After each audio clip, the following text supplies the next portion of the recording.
بسم اللہ الرحمن الرحیم۔ زبان سے لا الہ الا اللہ کہتے رہیں، لیکن دل کے اندر اوروں کے متعلق بھی یہ خیالات ہوں کہ جو مقام، جو مرتبے، جو عزت، جو شان اللہ کی ہے وہ کسی اور کی بھی ہے، تو پھر یہ لا الہ الا اللہ اخلاص کے ساتھ نہیں پڑھا۔ الہ اللہ رب العزت، ہمارا وہ خالق، وہ مالک، وہ الہ ہے۔ ہمارا اللہ وہ مشکل کشا ہے، ہمارا اللہ وہ حاجت روا ہے، ہمارا اللہ وہ ہمیں اولاد دینے والا ہے۔ ہمارا الہ، ہمارا اللہ، ہمارا خالق و مالک، اس کی یہ صفات ہے کہ اس پوری کائنات کو بنانے والا، اس کی تخلیق کرنے والا اور سب کو پالنے والا وہ اللہ ہے۔ تمہاری اس کائنات میں ایک ایک چیز کے اندر تدبر کرو، رات کا آنا، رات کا چلے جانا، دن کا آنا، دن کا چلے جانا۔ کون ہے جو ان دنوں اور راتوں کو لاتا پھیرتا لے جاتا؟ کون ہے وہ اللہ کی ذات ہے۔ تمہارے موسموں کے اندر کے تغیر تبدل، کبھی گرمی کا موسم، کبھی سردی کا موسم، کبھی بارشوں کا موسم، یہ ساری کی ساری چیزیں قائم رکھنے والا ہمارا اللہ ہے۔ ورحمۃ اللہ وبرکاتہ۔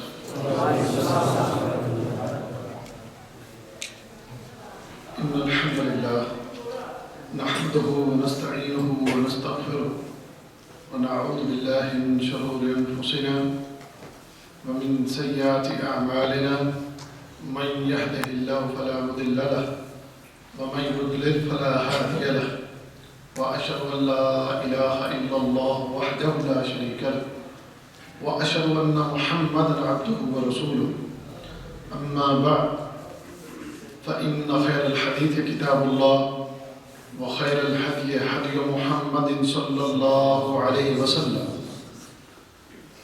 وشر الأمور محدثاتها، وكل محدثة بدعة، وكل بدعة ضلالة، وكل ضلالة في النار۔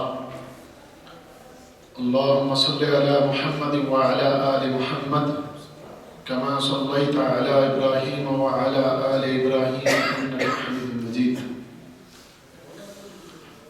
اللهم بارك على محمد وعلى آل محمد كما باركت على إبراهيم وعلى آل إبراهيم إنك حميد مجيد۔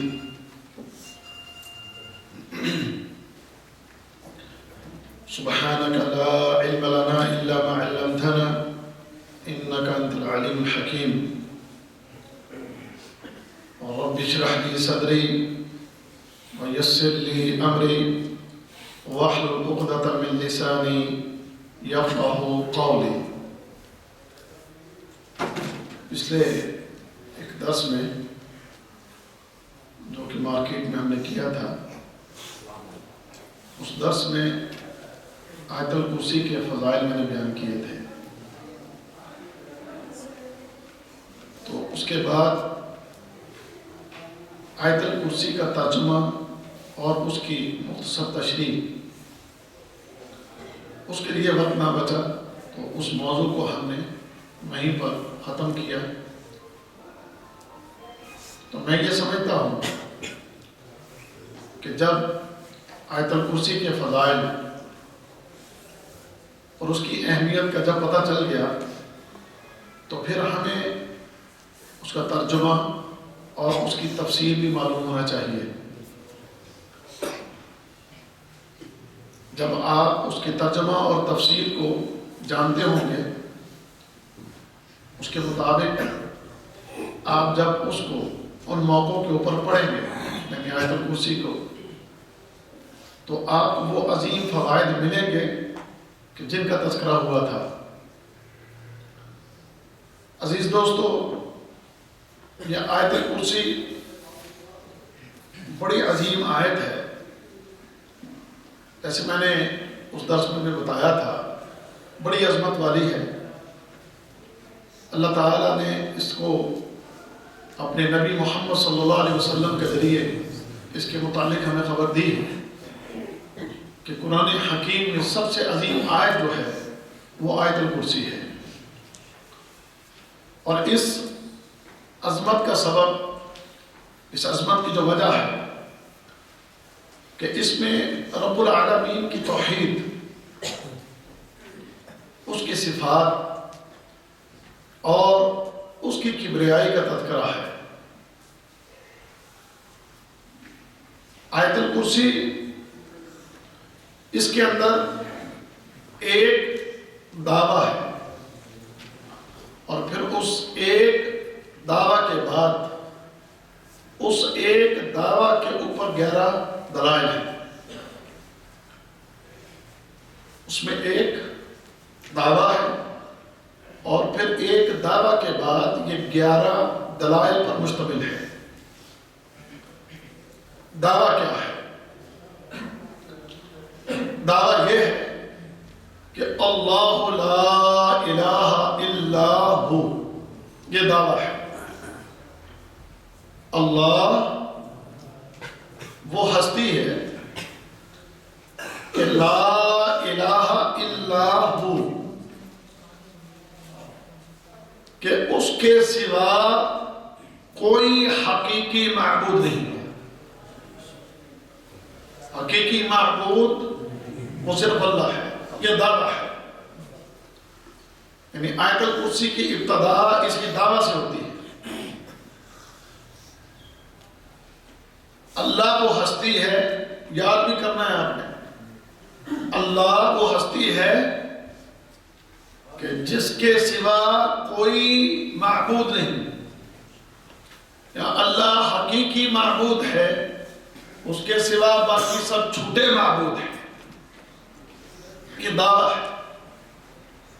لہذا آیت الکرسی اسی دعویٰ کے ساتھ شروع ہوتی ہے، اور یہ وہ کلمہ ہے لا الہ الا اللہ جو آپ پڑھتے ہیں، اور یہ کلمہ اس آیت الکرسی کے شروع میں بذات خود بڑا ہی عظیم جملہ ہے، بڑا عظیم کلمہ ہے۔ یہی وہ کلمہ ہے، یہی وہ دعویٰ ہے کہ جس کو لے کر ہر نبی اپنی اپنی امت کی طرف آیا۔ ہر نبی نے آ کر اپنی قوم کو، اپنی امت کو یہ پیغام دیا کہ اے لوگو قولوا لا الہ الا اللہ، کہ اے میری قوم، یہ جملہ، یہ کلمہ کہہ دو کہ اللہ کے سوا کوئی معبود نہیں، اللہ ہی حقیقی معبود ہے۔ اسی پیغام کو لے کر ہر نبی، ہر رسول نے اپنی اپنی بستی میں، اپنے اپنے علاقہ میں لوگوں کو اس کی دعوت دی اور بتایا کہ اسی کی وجہ سے، اسی کلمہ کی وجہ سے، اسی دعویٰ کو سچ ماننے کی وجہ سے انسانیت کی فلاح ہے، انسانیت کی نجات ہے۔ قولوا لا الہ الا اللہ، لوگو لا الہ الا اللہ کہہ دو، تفلحو، تم فلاح پا جاؤ گے، تم نجات پا جاؤ گے، تم کامیاب ہو جاؤ گے۔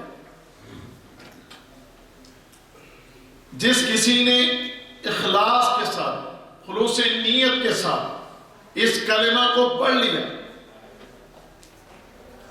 اس دعوے کا اقرار کر لیا، اللہ رب العزت اس بندے کو جنت میں ضرور داخل کرے گا، اخلاص کے ساتھ۔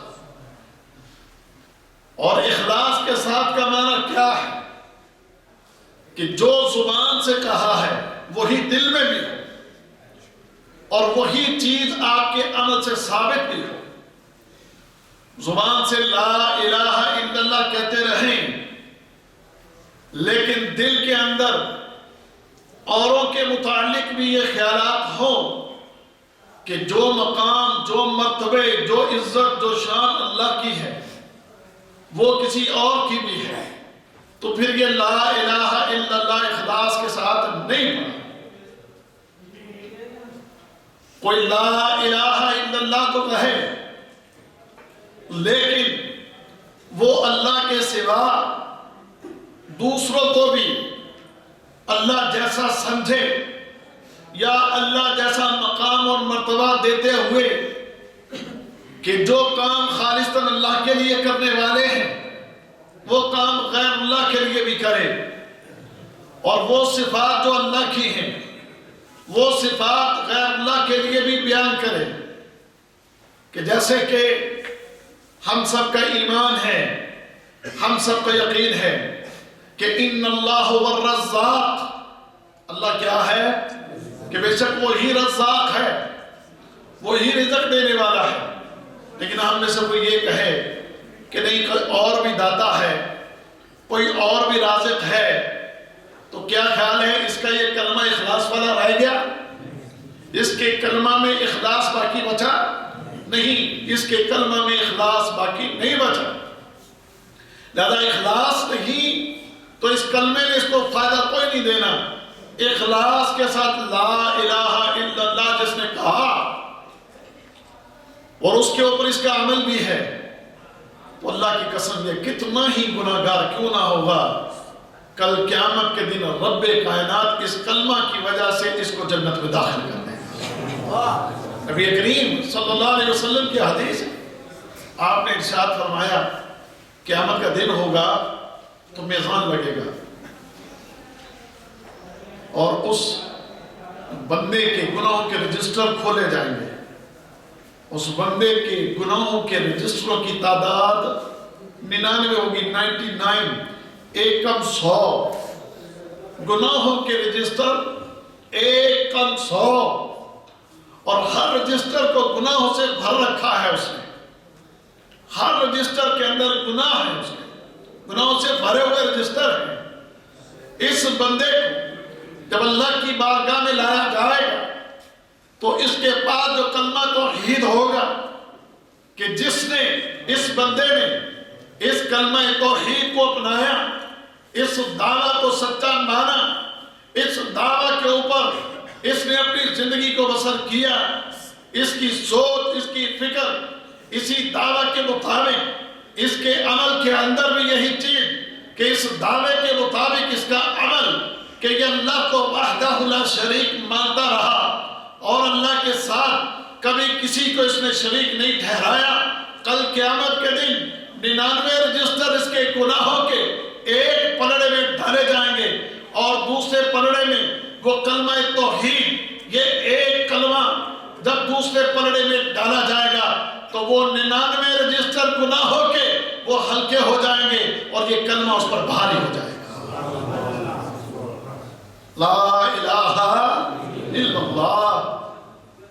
اور یہاں پر تھوڑا سا میں یہ وضاحت بھی کروں گا، الہ معنی معبود، ہم سب کہتے ہیں کہ معبود اللہ ہی ہے، حقیقی معبود اللہ ہی ہے، اور الہ کے معنی کو مفہوم کو ہم صرف یہیں تک بیان کرتے سمجھتے اور جانتے ہیں۔ میرے بھائیوں، الہ اللہ رب العزت ہمارا وہ خالق، وہ مالک، وہ الہ ہے، ہمارا اللہ وہ مشکل کشا ہے، ہمارا اللہ وہ حاجت روا ہے، ہمارا اللہ وہ ہمیں اولادیں دینے والا ہے، ہمارا الہ، ہمارا اللہ، ہمارا خالق و مالک، اس کی یہ صفات ہے کہ اس پوری کائنات کو بنانے والا، اس کی تخلیق کرنے والا اور سب کو پالنے والا وہ اللہ ہے، وہی معبود ہے۔ معبود کا معنی صرف یہی نہیں ہے کہ جو ہم صرف جو یہ کہہ دیتے ہیں کہ یہی عبادت کے لائق۔ میرے دوستو، اس سے مراد اچھی طریقے سے اپنے ذہنوں میں بٹھا لیجئے، معبود سے مراد یہ بھی ہے کہ آپ مشکل کشا کس کو مانتے ہیں، آپ حاجت روا کس کو مانتے ہیں، آپ اپنی بگڑی تھگڑی سوارنے والا کس کو مانتے ہیں، آپ اپنا مشکل کشا کس کو مانتے ہیں، آپ اپنے مسائل حل کرنے والا کس کو مانتے ہیں، آپ اپنا داتا رازق کس کو مانتے ہیں۔ اگر آپ صرف اللہ کو مانتے ہیں تو اللہ کو ہی آپ نے حقیقی معبود مانا ہے، اور اگر آپ یہ چیزیں کسی اور کے متعلق بھی کہتے ہیں تو پھر آپ نے صرف اللہ کو ہی حقیقی معبود نہیں مانا، بلکہ اللہ کے ساتھ اوروں کو بھی تم نے شریک کر دیا۔ اللہ وہ وحدہ لا شریک، اس کا کوئی شریک نہیں، نہ اس کی ذات میں، نہ اس کی صفات میں، نہ اس کے مقام میں، نہ اس کے مرتبہ میں، نہ اس کی عزت میں، نہ اس کے علوم میں، نہ اس کی عظمت میں، جو اس کا مقام ہے، جو اس کا مرتبہ ہے، جو اس کی عزت ہے، جو اس کی شان ہے، جو اس کی صفات ہے، پوری کائنات کے اندر لیس کمثلہ شیء، اس جیسی کوئی چیز ہی نہیں ہے۔ اب اگر ہم یہ کہنے لگ جائیں کہ جی فلانا جو ہے وہ بھی مشکل کشا ہے، فلانا جو ہے وہ بھی حاجت روا ہے، فلانا جو ہے وہ بھی ہماری بگڑیاں تھنیاں سوارنے والا ہے، فلانا جو ہے وہ ہمیں مصیبتوں سے نکالنے والا ہے، فلانا جو ہے وہ ہمیں مصیبتوں سے بچانے والا ہے، تو میرے دوستو، میرے عزیزو، اگر کوئی یہ عقیدہ رکھتا ہے تو پھر وہ کہنے والا جو لا الہ الا اللہ کہنے والا، اس کے کلمہ کے اندر اخلاص نہیں ہے اور اس نے خالق کائنات کو وحدہ لا شریک نہیں مانا، اس نے معبود اللہ کے ساتھ دوسروں کو بھی مان لیا ہے۔ لہذا اپنے ایمان کو درست کرتے ہوئے جو یہاں پر اللہ لا الہ الا ہو، اپنے عقیدوں کو درست کر لیجئے کہ الہ حقیقی معبود صرف اللہ ہے، مشکل کشا حقیقی صرف اللہ ہے، حاجت روا صرف اللہ ہے، رزق دینے والا صرف اللہ ہے، ہمیں اولادیں دینے والا صرف اللہ ہے، کائنات کے سارے نظام کو چلانے والا صرف اللہ ہے، ہمیں مشکلوں سے نکالنے والا صرف اللہ ہے، ہماری ضرورتیں پوری کرنے والا صرف اللہ ہے۔ یہ ہمارا عقیدہ ہوگا، یہ ہماری سوچ ہوگی، یہ ہماری فکر ہوگی، تو الحمدللہ آپ نے اس کلمے کو صحیح معنوں میں سمجھ لیا اور اس کے اوپر آپ کا عمل ہو گیا تھا۔ لہذا آیت الکرسی پڑھنے والا میرا کوئی بھی دوست، کوئی بھی میرا بھائی، اگر وہ اس ذہن، اس سوچ اور فکر کے ساتھ اس کی ابتدا کرتا ہے اور یہ عقیدہ رکھتا ہے، یہ سوچ رکھتا ہے، اس کے مطابق اس کا عمل ہے، تو الحمدللہ یہ چیز اس کو نفع دے گی انشاءاللہ۔ اس کے بعد میں نے آپ سے یہ کہا کہ آیت الکرسی ایک دعویٰ اور 11 دلیلوں پر مشتمل ہے۔ دعویٰ کیا ہمارے سامنے آیا؟ اللہ لا الہ الا ہو، یہ دعویٰ ہے کہ اللہ کے سوا اور کوئی معبود نہیں، اللہ ہی حقیقی معبود ہے، باقی جتنے معبود ہیں وہ باطل ہیں، ان کی کوئی حقیقت نہیں، وہ جھوٹے معبود ہیں۔ اب اس دعوے کے بعد ذرا دلائل میں توجہ کیجئے اور ذرا دھیان دیجئے، ان دلائل کے ساتھ رب کائنات نے اس بات کو ثابت کیا ہے کہ اللہ کے سوا لوگوں نے جن کو الہ بنا رکھا ہے، جنہیں معبود بنا رکھا ہے، وہ سارے کے سارے جھوٹے ہیں اور حقیقی معبود وہ صرف اللہ کی ذات ہے۔ آئیں ذرا وہ دلائل دیکھیں۔ ان دلائل میں سے پہلی دلیل، اللہ رب العزت کی صفت بیان ہوئی، کیا؟ الحی۔ کون سی؟ الحی۔ آئیں ذرا اس دلیل کے اندر غور کریں۔ الحی، اس کا معنی کیا ہے؟ معنی ہمیشہ سے ہے اور ہمیشہ رہے گا۔ الحی ہمیشہ سے ہے، ہمیشہ رہے گا۔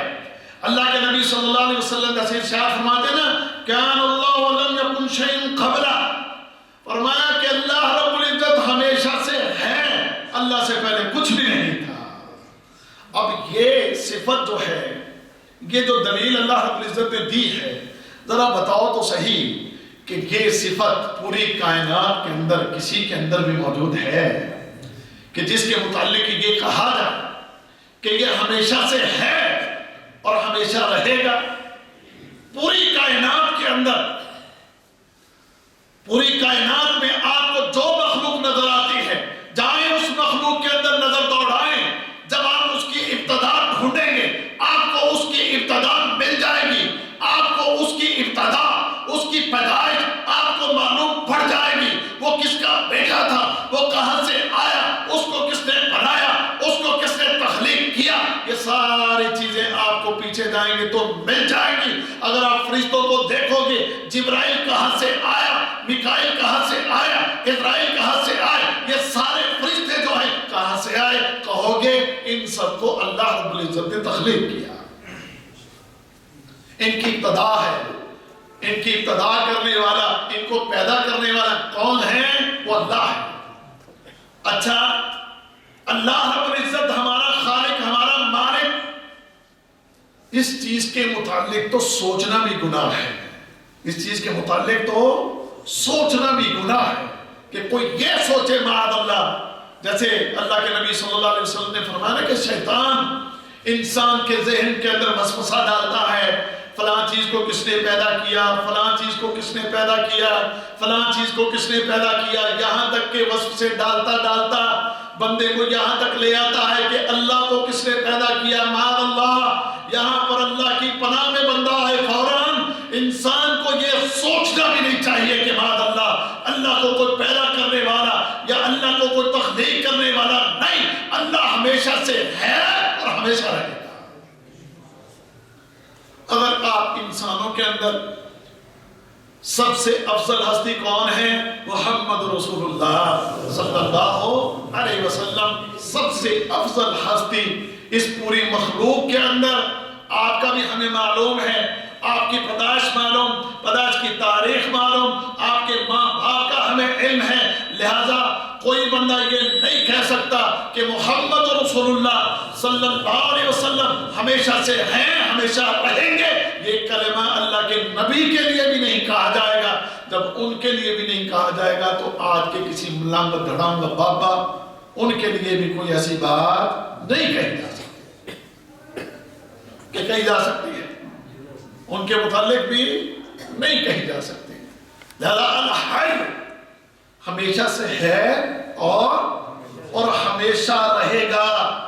اللہ تعالیٰ کے سوا جس کی بھی لوگ پوجا کرتے ہیں, اللہ تعالیٰ کو چھوڑ کے, سنیے ذرا غور کیجئے, آج کا موضوع یہ سارا توحید کے اوپر, لہذا پورے دھیان سے اور پوری توجہ سے دیکھیں, مجھے بتائیں کہ دنیا کے اندر لوگ جس چیز کی پوجا کرتے ہیں اللہ کو چھوڑ کے, جن کی عبادت کی جاتی ہے, جن کو پکارا جاتا ہے, جن کو الہ اور معبود بنایا گیا ہے, کیا خیال ہے ان کی یہ صفت ہو سکتی ہے؟ ان کی کوئی صفت ایسی ہو سکتی ہے؟ وہ پیدا کیے گئے, وہ تخلیق کیے گئے, پھر اس کے بعد دوسری چیز وہ رہے, ان میں سے کوئی باقی بچا نہیں. کل من علیہا فان, جو کوئی بھی اس کائنات کے اندر ہے وہ سب کچھ فنا ہو جانے والا, کوئی چیز نہ باقی بچی ہے, اور جو موجود ہیں یہ باقی بچنے والی نہیں, کوئی چیز. لہذا نہ ہمیشگی ماضی کے اندر اور نہ ہی ہمیشگی آنے والے وقت میں, یہ ہمیشگی کی صفت جو ہے ہمیشہ سے ہے اور ہمیشہ رہے گا, وہ صرف اللہ کی ذات ہے. لہذا یہ دلیل, اب اس دلیل کے جواب میں دنیا کے اندر جتنے بھی کفر اور شرک کرنے والے, ان میں سے کسی کے پاس بھی اس دلیل کا جواب نہیں. آئیے دوسری دلیل کیا ہے؟ القیوم. القیوم کیا معنی ہے اس کا؟ آیت الکرسی کا ترجمہ بھی آج اچھی طرح یاد کر لینا آپ نے. انشاءاللہ درس کے آخر میں آپ سے سنوں, اللہ لا الہ الا ہو یاد ہو گیا, الحی ہو گیا, یاد ہو گیا. اب اس کے بعد القیوم. القیوم ہاں جی, ہاں جی, القیوم کا معنی قائم رہنے والا اور قائم رکھنے والا. قائم رہنے والا اور قائم رکھنے والا. صرف اتنا ہی نہیں, قائم رہنے والا, قائم رہنے والا اور قائم رکھنے والا. اور اس کا ایک ترجمہ یہ بھی کسی نے کیا ہے اور بڑا کمال, مجھے بڑا پسند آیا, بڑا ہی زبردست. کسی بھی سہارے کے بغیر قائم رہنے والا, کسی بھی سہارے کے بغیر قائم رہنے والا اور دوسروں کو قائم رکھنے والا. کسی بھی سہارے کے بغیر دوسروں کو قائم رکھنے والا. دیکھیں ذرا, کسی بھی سہارے کے بغیر قائم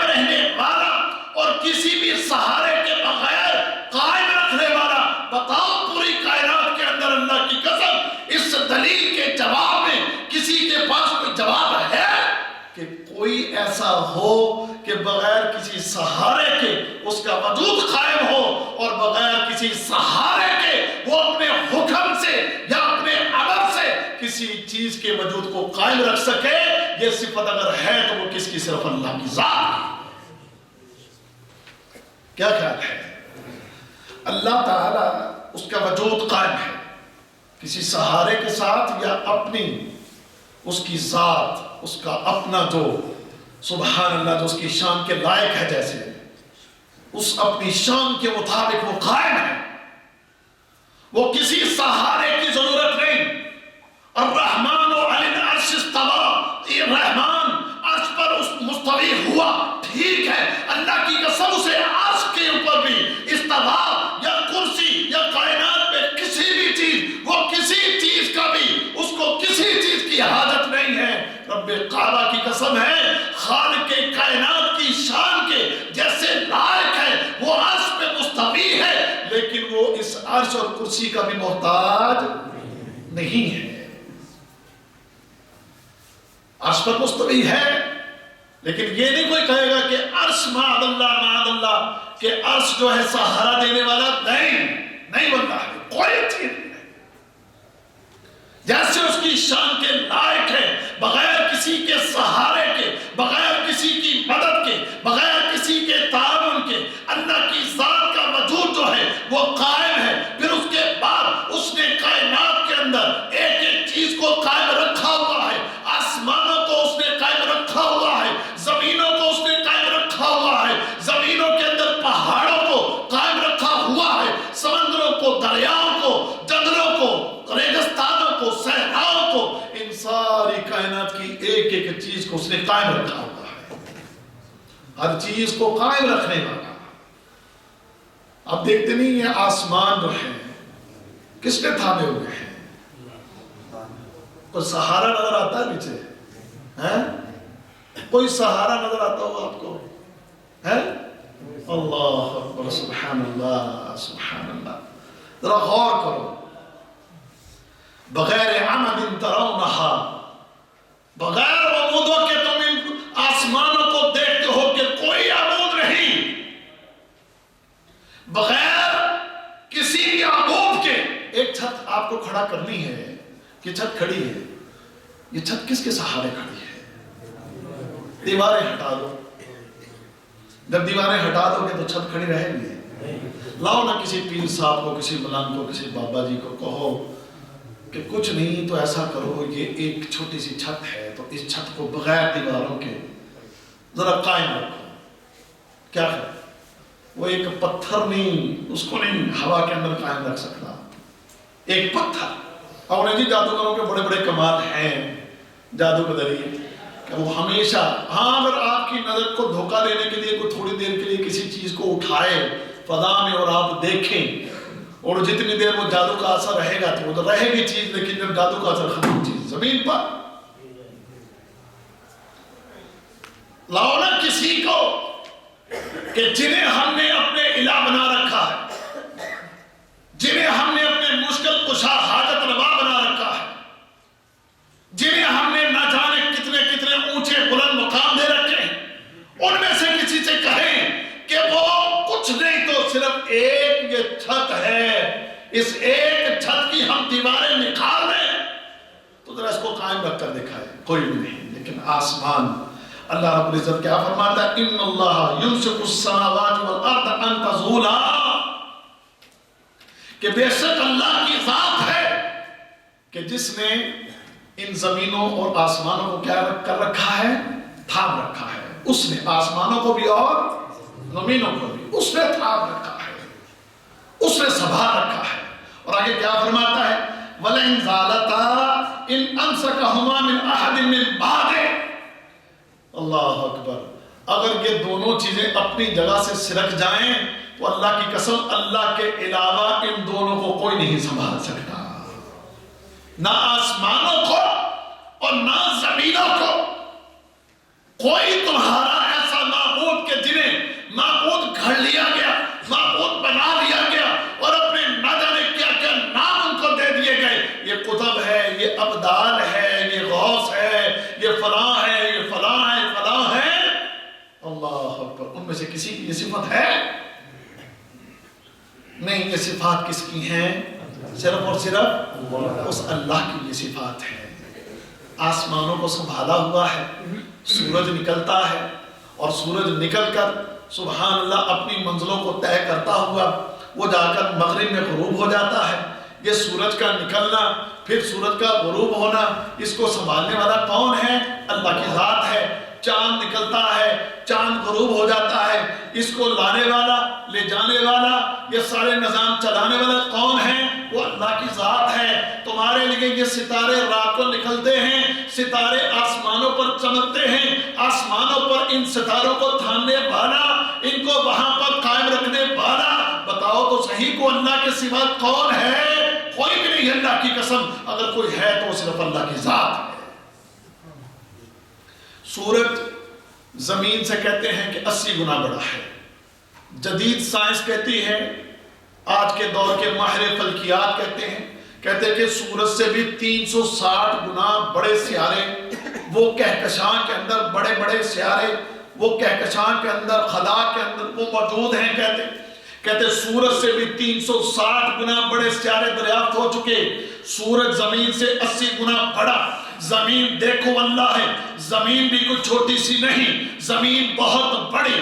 اتنی بڑی زمین کے سامنے سورج جب دور آسمانوں کے قریب پہنچا تو یہ سورج بھی چھوٹا سا نظر آنے لگا، لیکن حقیقت اس کی جو بتائی گئی وہ یہ ہے کہ سورج اس زمین سے 80 گنا زیادہ بڑا ہے۔ ذرا تصور کیجئے، 80 گنا بڑا یہ سورج مشرق سے نکلتا ہے، مشرق سے نکل کر اس پورے راستے کو طے کرتا ہے، یہ مغرب میں جاتا ہے، مغرب میں جا کر غروب ہوتا ہے، پھر غروب ہونے کے بعد اگلے دن پھر نکلتا ہے۔ ہزاروں سال بیت چکے، لاکھوں سال بیت چکے، کروڑوں سال بیت چکے۔ ذرا اللہ کی شان دیکھے، اللہ کا مقام دیکھے، اللہ کا مرتبہ دیکھے، اللہ کی قدرت دیکھے، اللہ کا تھامنا دیکھے، اللہ کا قائم رکھنا دیکھے کہ رب کائنات نے اتنی بڑی مخلوق کو کیسے سنبھال رکھا ہے اور کس طریقے سے اس کو چلاتا ہے، لاتا ہے، لے جاتا ہے، اور اس سارے نظام کو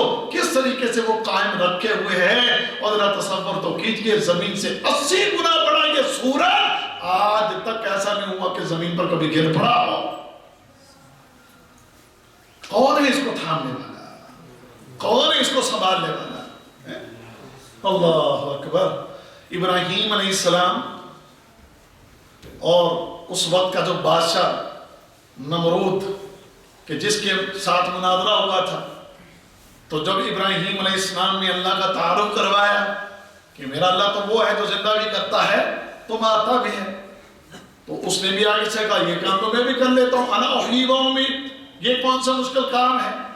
2 قیدیوں کو نکال کر ایک کو مار دیا، ایک کو زندہ چھوڑ دیا، کہنے لگا دیکھو یہ میں نے بھی کر لیا، ایک کو مار دیا، ایک کو موت دی، ایک کو زندگی دے دی۔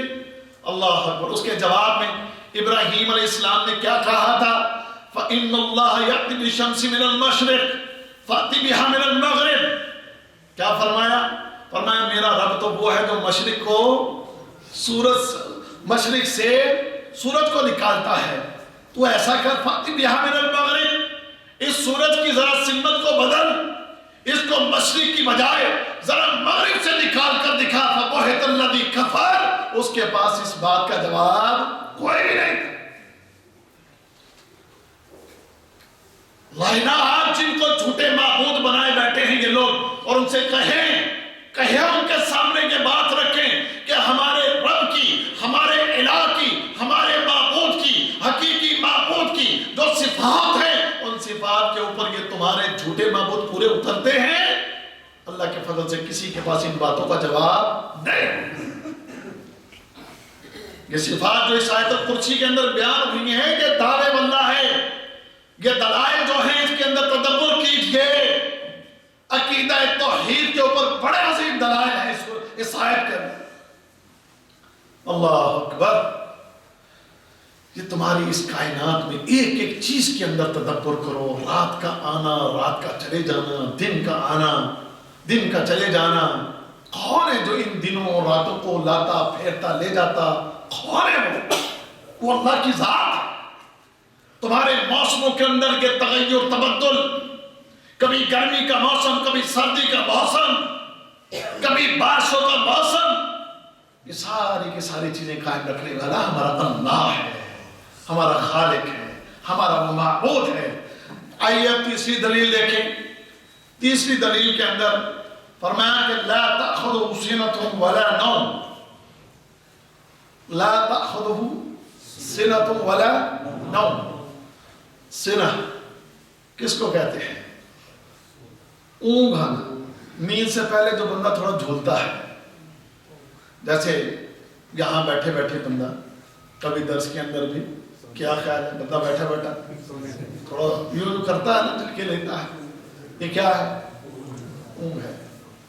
کئی بھائی ہوتے ہیں درس کے اندر بیٹھے ہوئے کبھی یوں جھٹکے کھا رہے ہوتے ہیں۔ لا تأخذہ سنۃ، تھوڑی سی بھی اونگ نہیں آتی اللہ کو، معمولی سی بھی، ولا نوم، اس کو تھوڑی سی بھی نیند نہیں آتی، تھوڑی سی بھی نہ اونگ آئے اور نہ ہی اس کو نیند، تھوڑی سی بھی نیند نہ آئے۔ جیسے ایک شیخ نے اس کے ترجمے میں کہا کہ سنۃ ولا نوم، اس کا ترجمہ انہوں نے یوں ہی کیا ہے، وہ کہتے ہیں کہ نکرہ ہے، لہذا اس کے مطابق اس کا ترجمہ یوں کیا جائے گا، تھوڑی سی بھی اونگ، معمولی سی بھی اونگ اللہ کو نہیں آتی، معمولی سی بھی نیند اللہ کو نہیں آتی۔ اگر کوئی یہ کہے کہ تھوڑی سی بھی اونگ آئے یا تھوڑی سی بھی نیند آئے، اللہ کی یہ صفت ہے کہ اس کو معمولی سی بھی اونگ نہیں آتی اور معمولی سی بھی نیند نہیں آتی، وہ ان چیزوں سے بالکل پاک ہے۔ یہ دلیل ہے اللہ کے حقیقی الہ ہونے پر۔ لاؤ ذرا اس صفت کے اوپر کسی اور کو، لاؤ ذرا اس صفت کے اوپر کہ جن کو الہ بنا رکھا ہے، جن کو معبود بنا رکھا ہے، جن کو ہم نے یہ سمجھ رکھا ہے کہ یہ ہمارے بگڑیاں تگڑیاں سنوارنے والے اور مشکلیں دور کرنے والے۔ اللہ اکبر۔ اگر اللہ کو اونگ آتی اور اللہ کو اگر نیند آتی تو یہ آسمان اپنی جگہ پر قائم نہ رہتا، یہ زمینیں اپنے وجود کو برقرار نہ رکھتی۔ لاؤ کسی عقل مند کو یا کسی بڑے جناب جس کو ہمارے لوگ بڑی کو پونچی سرکار کہتے ہیں، یہ کون کہتے ہیں؟ یہ پونچی سرکار ہے۔ اس پونچی سرکار کو کھڑا کرو اور کوئی چیز اس کے ہاتھ میں پکڑا دو اور اس کو کہو کہ لے کر کھڑا رہے، کتنی دیر تک کھڑا رہے گا وہ؟ کتنی دیر تک؟ آخر بالآخر جب نیند آئے گی تو جو چیز اس کے ہاتھ میں ہے وہ رہے گی نہیں، دھڑام سے نہیں۔ اور اگر ہمارا رب اس کو اونگ آ جاتی، نیند آ جاتی نا، تو یہ کائنات کا نظام جو نہ جانے لاکھوں سالوں سے قائم دائم ہے، یہ لاکھوں سالوں سے قائم دائم یہ نظام قائم نہ رہتا، ہر چیز درب برب ہو جاتی، ہر چیز ملیا میٹ ہو جاتی، کوئی چیز اس کائنات کے اندر باقی نہ بچتی اگر ہمارے رب کو اونگ آتی اور نیند آتی۔ اگر یہ صفت کسی اور میں، اللہ اکبر، کوئی یہ کہے کہ ہماری فلانی سرکار، وہ کئی گھڑی ہوئی باتیں، ہمارے جی پیر صاحب اور فلانے صاحب 40 سال انہوں نے بستر پر اپنی کمر نہیں لگائی، 40 سال جھوٹی باتیں اور جھوٹی کہانیاں گھڑ گھڑ کے لوگوں کے عقائد کو خراب کرنے کی کوشش کی جاتی ہے۔ کہتے جی 40 سال تک وہ جی بستر کے اوپر انہوں نے اپنی کمر نہیں لگائی، 40 سال تک جاگتے رہے۔ کہ یہ ماننے والی بات ہے کہ کوئی 40 سال تک سویا نہیں، 40 سال تک وہ جاگتا رہا؟ وہ دماغ خراب ہو جائے گا۔ اگر 2 دن یا 3 دن بھی بندہ مسلسل جاگ لینا، کتنی بھی کوئی سرکار ہو تو وہ اس سے زیادہ نہیں جاگ سکتا، اور اگر جاگے گا تو پھر اس کا یہ میٹر جو ہے یہ میٹر خراب ہو جائے گا، پھر اس کو کسی پر جانا پڑے گا، وہ ٹھیک نہیں رہے گا۔ میں نے پہلے بھی عرض کیا کہ محمد رسول اللہ صلی اللہ علیہ وسلم کی ذات اقدس اس پوری مخلوق میں سب سے اعلیٰ اور افضل ہیں۔ آپ تو آپ سوتے تھے کہ نہیں سوتے تھے؟ آپ کو نیند آتی تھی کہ نہیں آتی تھی؟ کیا خیال ہے جب اللہ کے نبی صلی اللہ علیہ وسلم پوری مخلوق میں اعلیٰ و افضل، اگر وہ سوتے تھے اور انہیں نیند آتی تھی تو میرے دوستوں پھر اور اس مخلوق میں کون باقی بچتا ہے کہ اس کو نیند نہ آتی، وہ سوئے نا۔ اس کے بعد میرے دوستوں، یہ تیسری دلیل کے بعد چوتھی دلیل، فرمایا کہ لہو ما فی السماوات و ما فی الارض، اسی کے لیے ہے جو کچھ آسمانوں میں ہے اور جو کچھ زمین میں ہے، اسی کے لیے ہے، سب کچھ اسی کا ہے، زمینیں اس کی ہے، آسمان اس کے ہے، اور ان زمینوں آسمانوں کے اندر ایک ایک ذرے کا حقیقی مالک اللہ۔ آپ کے پاس جو چیز ہے، رب کعبہ کی قسم، یہ عارضی ہے، آج آپ کے ہاتھ میں، کل کسی اور کے ہاتھ میں۔ آپ ایک زمین کے مالک بنے، آپ ایک گھڑی کے مالک بنے، آپ کا یہ مالک ہونا یہ عارضی ہے، آج آپ کے پاس ہے تو کل یہی چیز کسی اور کے پاس ہو، آپ اس کے حقیقی مالک نہیں۔ زمین کے ذرے ذرے کے اوپر حکومت، کائنات کے ذرے ذرے کے اوپر حکومت اگر کسی کی ہے تو وہ اللہ کی ذات کی ہے۔ کائنات کے ذرے ذرے کی ملکیت اگر وہ ہے تو کس کی؟ اللہ کی ملکیت ہے، ہر چیز اس کی ملکیت ہے۔ بیدہ الملک، ساری بادشاہت اس کے ہاتھ میں ہے۔ کوئی ایک چیز بھی ایسی نہیں کہ جس کے متعلق کوئی یہ کہہ سکے کہ فلاں فلاں چیز کا حقیقی مالک ہے، ہمیشہ سے مالک ہے اور ہمیشہ اس کا مالک رہے گا، نہیں۔ ہر ایک کے لیے اگر کوئی ملکیت ہے تو وہ عارضی ہے، اور اللہ کے لیے جو ملکیت ہے وہ ہمیشہ سے ہے اور ہمیشہ رہے گی، وہ ہمیشہ سے اس کا مالک ہے، ہر چیز اس کی ملکیت ہے۔ اور کوئی چیز بھی کہ جسے ہم یا جنہیں ہم معبود کہتے ہیں دنیا کے اندر، اللہ کی قسم ان میں سے کوئی بھی اس صفت کا حامل نہیں۔ آئے اس کے بعد پانچویں دلیل دیکھ لیجئے، پانچویں دلیل میں کیا فرمایا؟ من الذی یشفع عندہ الا باذنہ، من الذی، کون ہے یشفع عندہ الا باذنہ، کہ جو اس کی اجازت کے بغیر سفارش کر سکے۔ کوئی ہے کسی کے پاس یہ طاقت اور قوت، کسی کے پاس یہ صلاحیت، کسی کے پاس اتنی ہمت اور جرأت کہ وہ اللہ کی اجازت کے بغیر اللہ کے سامنے کسی کے متعلق سفارش کرے اور اللہ سے یہ کہے کہ یا اللہ یہ میری مرضی سے جنت میں جائے گا، یا اللہ اس کو تم میرے کہنے پر چھوڑ دے، یا اللہ اس کو میرے کہنے پر جہنم کی آگ سے آزاد کر دے۔ اللہ کی اجازت کے بغیر کسی میں ہمت نہ ہوگی کہ اللہ کے سامنے کوئی کلام نہیں کر سکے۔ جیسے قرآن میں ہی اللہ تعالیٰ کیا فرماتے ہیں؟ یوم یقوم الروح والملائکۃ صفا لا یتکلمون الا من اذن له الرحمن وقال صوابا۔ فرمایا قیامت کا دن ہوگا، قیامت کے دن جبرائیل امین اور تمام فرشتے صفیں باندھ کر اللہ کے سامنے کھڑے ہیں، اور کسی کی جرأت نہیں ہے، لا یتکلمون الا من اذن له الرحمن، کوئی بھی اللہ رب العزت سے اس دن بات نہیں کر سکے گا، ہاں جس کو اللہ تعالیٰ اجازت دے دے۔ اگر اللہ تعالیٰ اجازت دے دے کہ ٹھیک ہے آؤ اس کے متعلق تم بات کر سکتے ہو، آؤ میں تمہیں اجازت دیتا ہوں، وہ بات کر سکے گا، وگرنہ اللہ کے سامنے اس دن سب ڈر رہے ہوں گے، بڑے بڑے فرشتے کھڑے ہیں، جبرائیل امین کھڑے ہیں، اسرائیل کھڑے ہیں، میکائیل کھڑے، سارے فرشتے علیہ السلام کھڑے ہیں، لیکن اللہ سے بات نہیں کر سکیں گے۔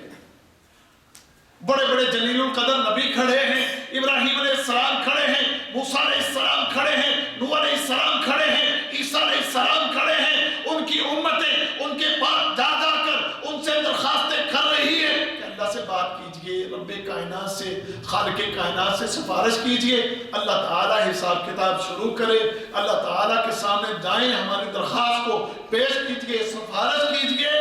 لیکن اس دن تمام نبی تمام رسول کہیں گے آج اللہ تعالیٰ جس جاہ و جلال، جس غصہ اور غضب کے ساتھ جلوہ افروز ہے، ہم نے کسی میں ہمت نہیں، ہم میں کسی میں طاقت نہیں، ہم میں کسی میں یہ ہمت نہیں ہے کہ ہم اللہ کے سامنے جا کر بات کر سکیں۔ اور یہاں تھوڑا سا میں توجہ دلانے کے لیے ذرا بات میں غور کیجئے گا، اور کوئی غصہ بھی نہ میری بات کا کرے۔ ہمیں یہ پڑھایا گیا ہے ہمارے ملکوں میں، پاکستان میں، ہندوستان میں، بنگلہ دیش میں، واللہ ہمارے معصوم، ہمارے وہ معصوم لوگ، ہمارے معصوم بھائی، ہماری معصوم بہنیں بیٹیاں، ان کے عقیدوں میں یہ بات شامل کی گئی ہے. کیا کہتے ہیں؟ کچھ نہیں ہونا. قیامت کے دن اللہ کے سامنے جب ہم پیش ہوں گے تو ہمارے پیر صاحب جھنڈا لے کے کھڑے ہوں گے اور جھنڈا لے کر اپنے ماننے والوں کو، اپنے مریدوں سے کہیں گے آؤ ہمارے جھنڈے تلے آ جاؤ. اپنے جھنڈے تلے کھڑا کر کے ان کو بچا لیں گے، اللہ تعالیٰ کو جو ہے منا لیں گے.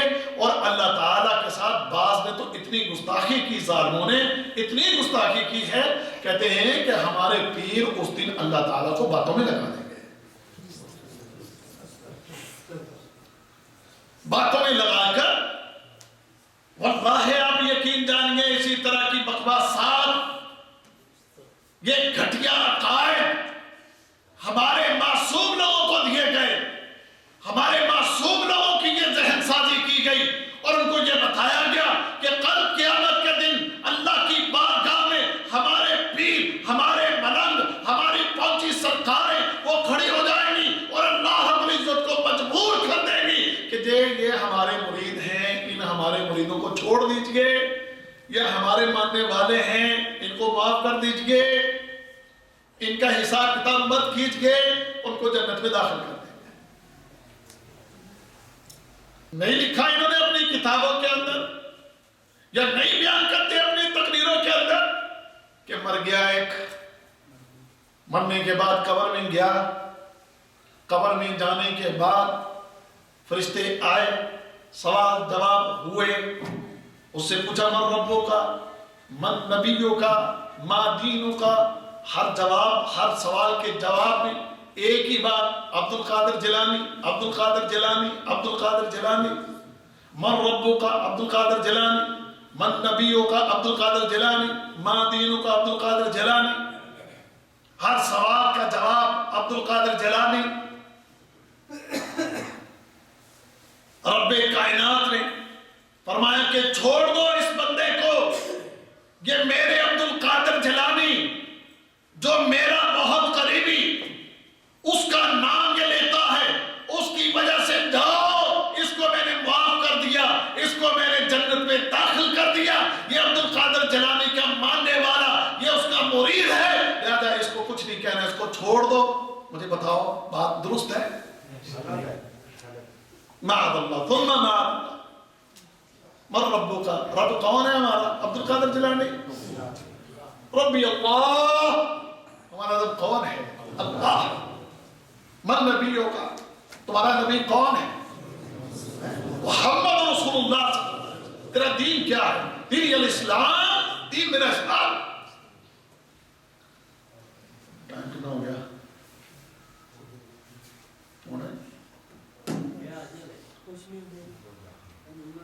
کنے تو شروع کیتا جو بولے گا؟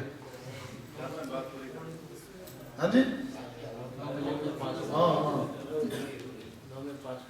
9 بجنے میں 5 منٹ تھے جب شروع کیا تھا.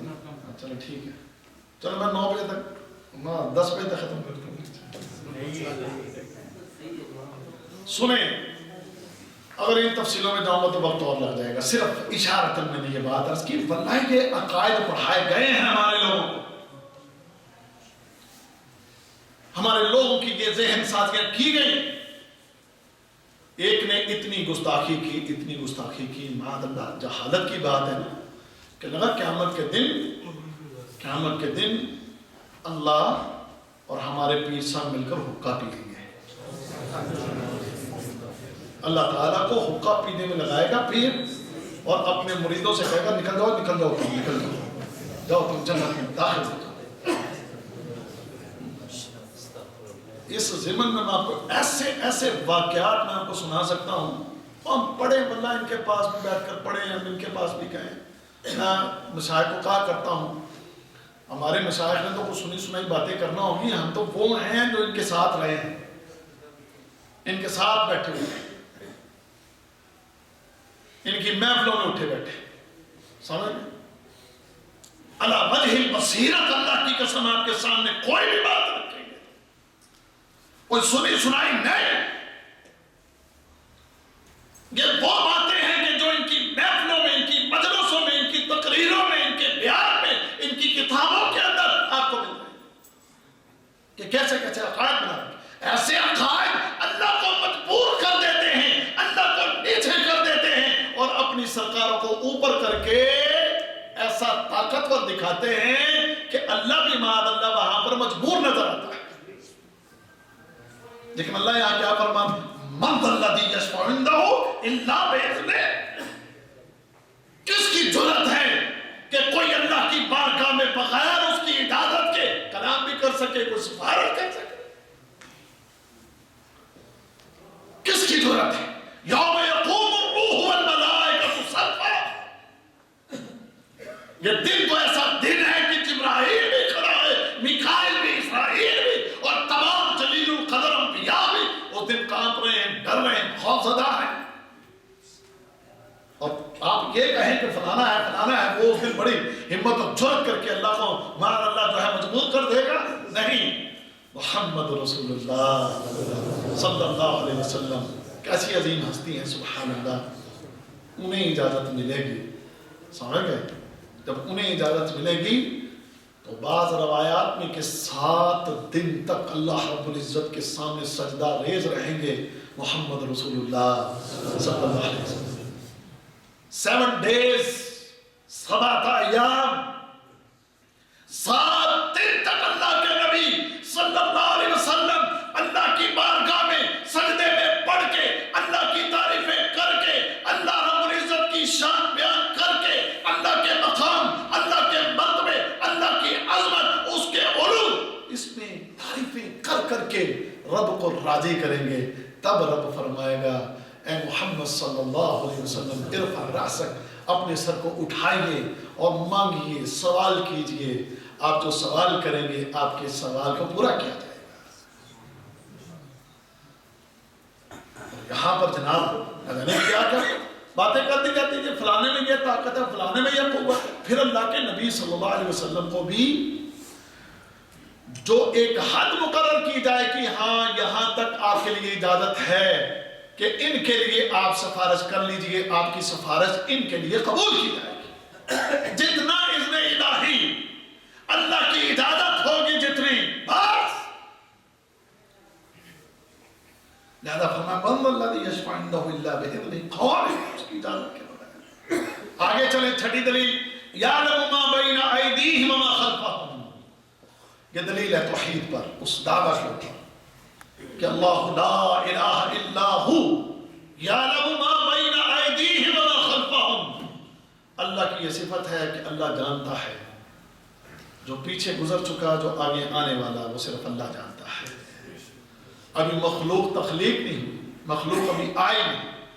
اللہ نے 50,000 سال پہلے تقدیر لکھ دی تھی. 50,000 سال پہلے. تم ابھی اس زمین کے اوپر نہیں آئے تھے. ابھی تمہاری یہ زمین جو ہے، تمہاری اس زمین کے اوپر کوئی وجود نہیں، کوئی مخلوق نہیں. رب کائنات نے اس سے پہلے 50,000 سال پہلے اسے رب کائنات نے لکھ دیا. فلاں فلاں آئے گا، فلاں فلاں ہوگا، فلاں فلاں معاملات ہوں گے. ایک ایک چیز یہ اس کا علم ہے. کوئی اور ہے کسی کے بعد جس کے بعد یہ علم ہو؟ تم کہاں تھے، کہاں سے آئے، کہاں جاؤ گے، کہاں ہو، کہاں جاؤ گے؟ رب کعبہ کی قسم خالق کائنات کو تمام باتوں کا علم ہے، اس کو اس کا پتہ ہے.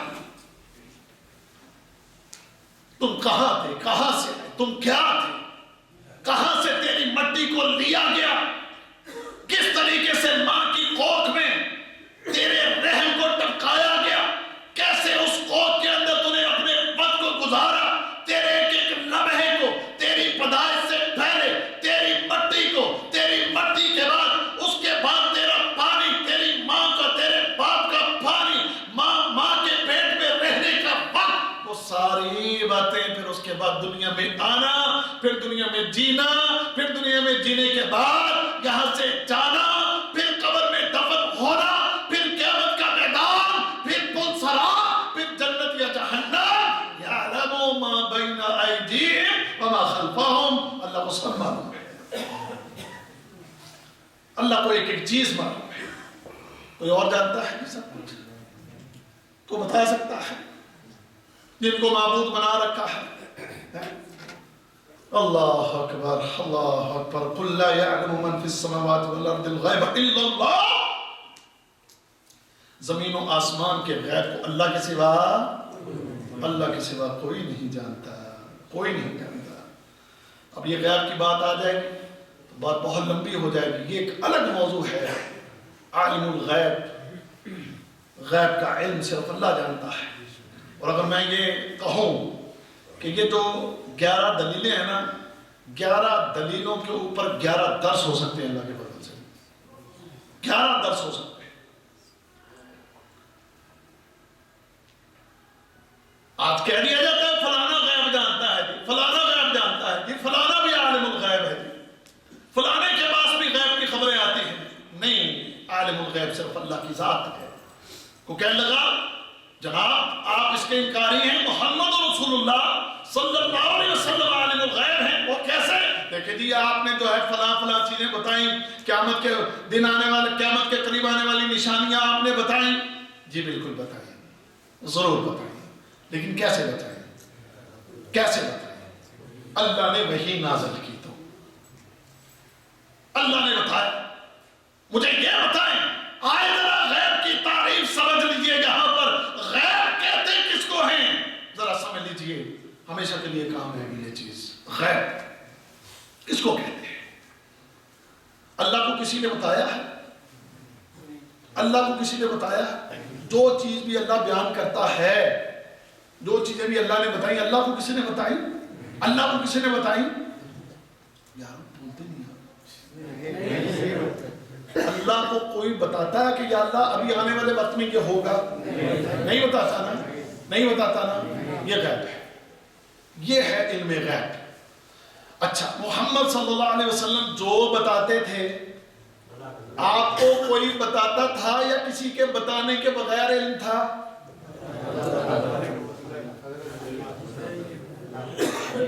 آپ کو کوئی بتاتا تھا تو پتہ چلتا تھا یا بغیر کسی کے بتانے کے پتہ چلتا تھا؟ کون بتاتا تھا؟ اللہ بتاتا تھا. محمد کریم صلی اللہ علیہ وسلم کو اللہ رب العزت خبریں دیتے تھے، اور اللہ رب العزت اس کو کوئی خبریں دینے والا نہیں. اللہ سب کو خبریں دیتا ہے، اللہ جانتا ہے. لہذا عالم الغیب اللہ ہے. غیب کی تعریف یہ ہے آپ کو بات معلوم ہو کسی کے بتائے بغیر، اور وہ اللہ ہے کہ جس کو ہر چیز کسی کے بتائے بغیر معلوم ہے. اور محمد کریم کو جو چیزیں معلوم ہیں وہ اللہ کے بتانے سے معلوم ہے.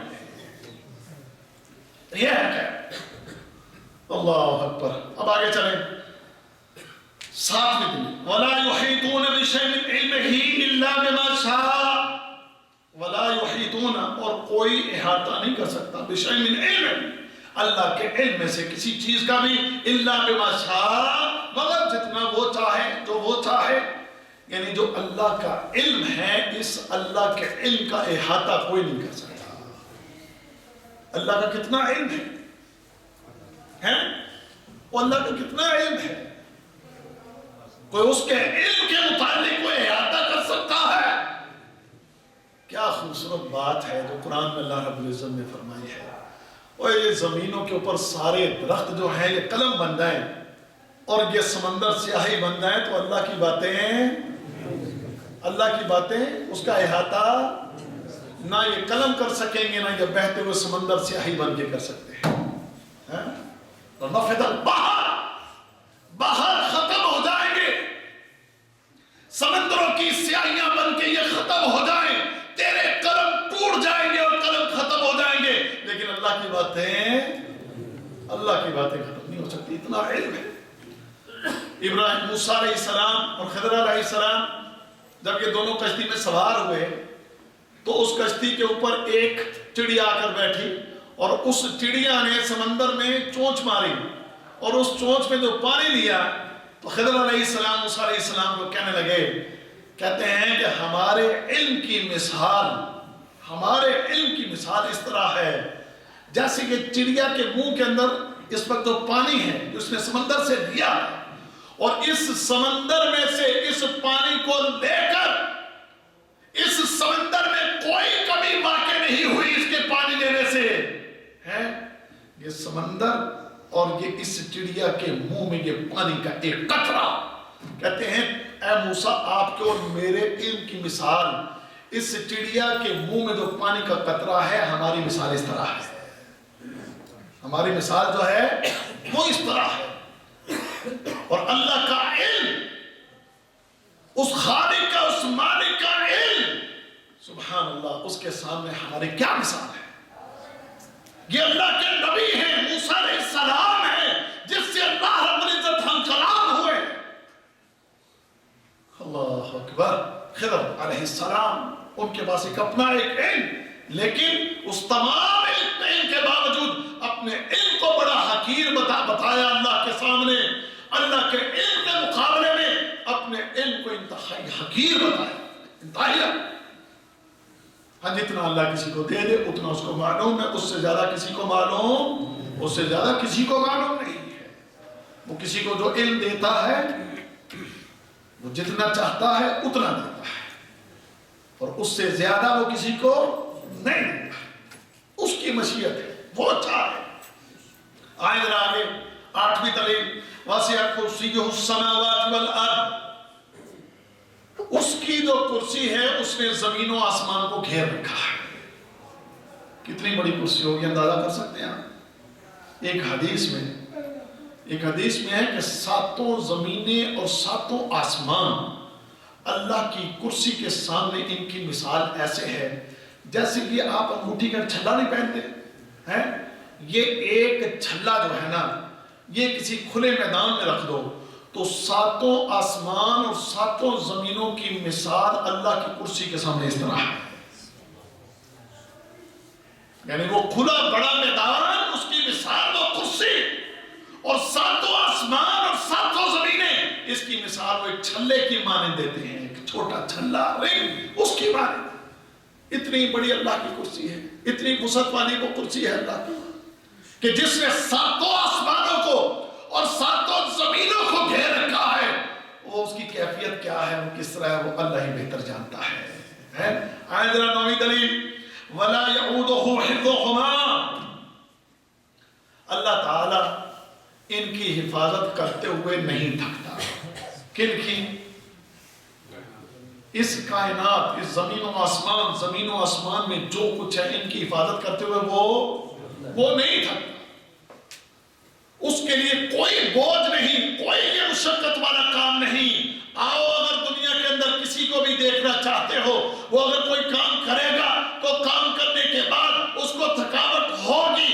یہ مشقت والا کام ہے، بوجھ والا کام ہے، تھکاوٹ ہوگی. لیکن اللہ رب العزت اس کو کوئی تھکاوٹ نہیں ہے. اس نے کائنات کو بنایا، کائنات کو سنبھالا ہوا ہے. کوئی اس کو مشقت نہیں، اس کے لیے یہ کوئی بوجھ نہیں، اس کو کوئی تکلیف نہیں، اس کے لیے کوئی تھکا دینے والی چیز نہیں ہے. اس کے بعد میرے بھائیو 10ویں دلیل، وَهُوَ الْعَلِيُّ. وہ کیا ہے؟ وہ بلند ہے. وہ کیا ہے؟ وہ بلند ہے. ایسی بلندی اس کو حاصل ہے کہ اس کے برابر کوئی بھی نہیں ہے. جو علوم اس کو حاصل ہے، جو بلندی اس کی ہے، اس پوری کائنات کے اندر کوئی بھی بندہ ہے ایسی بلندی، ایسا مقام، ایسا مرتبہ، ہر لحاظ سے، مقام کے اعتبار سے، اس کی شان کے اعتبار سے، صفات کے اعتبار سے سب سے اعلیٰ اگر کوئی ہے تو وہ کون ہے؟ وہ ہمارا اللہ ہے. کوئی اور ہے؟ اللہ. اس کے بعد آخری اور 11ویں دلیل، العظیم، عظمت والا. اور کیسی عظمت کہ اس کی عظمت کا مقابلہ کوئی نہیں کر سکتا. کوئی ہے کائنات کے اندر کہ جس کو آپ یہ کہیں کہ اس کی عظمت اور اس کی بلندی اور اس کی شان، اس کا مقام، اس کا مرتبہ اس خالق، اس مالک کے برابر ہو سکتا ہے؟ نہ اس کے برابر، نہ اس کے بلند، نہ برابر، نہ اور اس سے بلند. اگر یہ شان ہے تو کس کی؟ وہ ہمارے اللہ کی ہے، ہمارے رب کی ہے. اب ذرا سمجھیے، دعویٰ پیش کیا آیت الکرسی نے کہ اللہ لا الہ الا ہو، اللہ کے سوا کوئی معبود نہیں. اس پر 11 دلیلیں دے دی اور آیت الکرسی کا پورا ترجمہ بھی ہو گیا. 11 دلیلیں دیکھنے کے بعد اب مجھے بتاؤ کہ یہ صفات جنہیں معبود بنا رکھا ہے آج مخلوق نے، کیا ان صفات میں سے کوئی صفت ان کے ان باطن معبودوں کے اندر کوئی صفت بھی پائی جاتی ہے؟ کیا خیال ہے؟ تو یہ دلائل اللہ نے دیے ہیں۔ اللہ کہتا ہے یہ ہے جو دلائل، قُلْ هَاتُوا بُرْهَانَكُمْ إِن كُنتُمْ صَادِقِينَ۔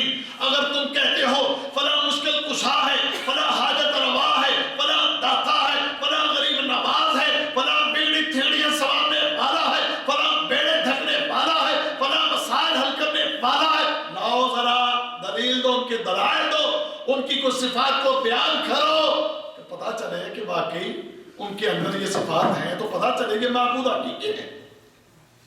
لیکن یہ صفات کسی کی نہیں، ان دلائل کا جواب کسی کے پاس نہیں۔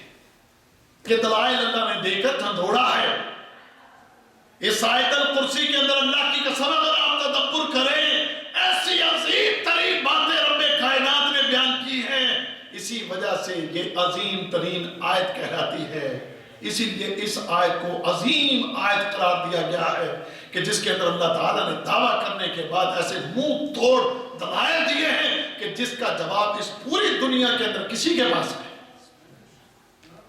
لیکن یہ عقل کس کو آئے گی، یہ سمجھ کس کو آئے گی؟ جس کے پاس کوئی تھوڑا دماغ بھی ہوگا تو پھر ہی ہے نا۔ اگر دماغ نہیں ہوگا تو پھر تو سمجھ نہیں آئے گی۔ سمجھ انہی کو آتی ہے جن کے پاس مخ ہو، اور جن کے پاس مخ نہ ہو ان کو یہ بات سمجھ کبھی نہیں آ سکتی۔ ویسے دنیا ترقی کر کے کہاں سے کہاں پہنچ گئی، انجینئر بن گئے، ڈاکٹر بن گئے اور بڑے بڑے سائنسدان بن گئے۔ کہتے جی وہ بڑا ہی عقل مند ہے، بڑا ہی عقل مند ہے، اپنی عقل کے بل بوتے پر دیکھو کہاں پہنچ گیا ہے، سائنسدان بن گیا ہے، جہازوں کو فضا میں اڑا دیا ہے، ہزاروں کلومیٹر دور کی آواز کو اس نے کہاں سے کہاں پہنچا دیا ہے۔ اب تو جدید دور ہے، تصویریں دیکھیں آپ یہاں سے ہزاروں کلومیٹر دور اس موبائل کے ذریعے جو جناب بیٹھے ہیں، کھول کے بیٹھے ہیں، کیمرہ آن ہے، اور ادھر بھی گھر والوں کا بھی کیمرہ آن ہے، تصویر ادھر سے ادھر جا رہی ہے۔ کتنا کمال کر دیا اس سائنس نے اور سائنسدانوں نے۔ کہتے جی بڑے ہی عقل والے ہیں، بڑی عقل والے۔ ان عقل والوں سے جب بات کرو عقیدے کے متعلق تو ان کی سمجھ میں نہیں آتی، کہتے نہیں یہ بات آپ کی درست نہیں ہے۔ ہندوؤں میں بھی بڑے سائنسدان بیٹھے، عیسائیوں میں سائنسدان بیٹھے، بڑی بڑی ترقی کر گئے، سائنس کے حوالے سے بڑی عقل ہے، لیکن جب بات ادھر آتی ہے دین کی، عقیدہ توحید کی، تو عقل جواب دے دیتی ہیں۔ اس سے پتا چلا سائنسی ترقی کرنے کی وجہ سے کوئی عقل مند نہیں کہلاتا، عقل مند وہ ہے جس کے پاس عقیدہ توحید ہے، جس کو اللہ نے عقیدہ توحید کی سمجھ دے دی، وہ بکریوں کا چرواہا ہی کیوں نہ ہو، بکریاں چرانے والا ہو، اس کو انگلش کی ABCDEFGHIJKLMNOPQRSTUVWXYZ اس کو کچھ نہیں آتا، اس کو کوئی چیز اس کو معلوم نہیں، لیکن اس کو یہ معلوم ہے اللہ لا الہ الا ہو، کہ اللہ کے سوا کوئی معبود نہیں ہے۔ یقین جانے حقیقی اصلی عقل مند یہ انسان ہے۔ اللہ ہمارے لوگوں کو عقل سلیم عطا فرمائے۔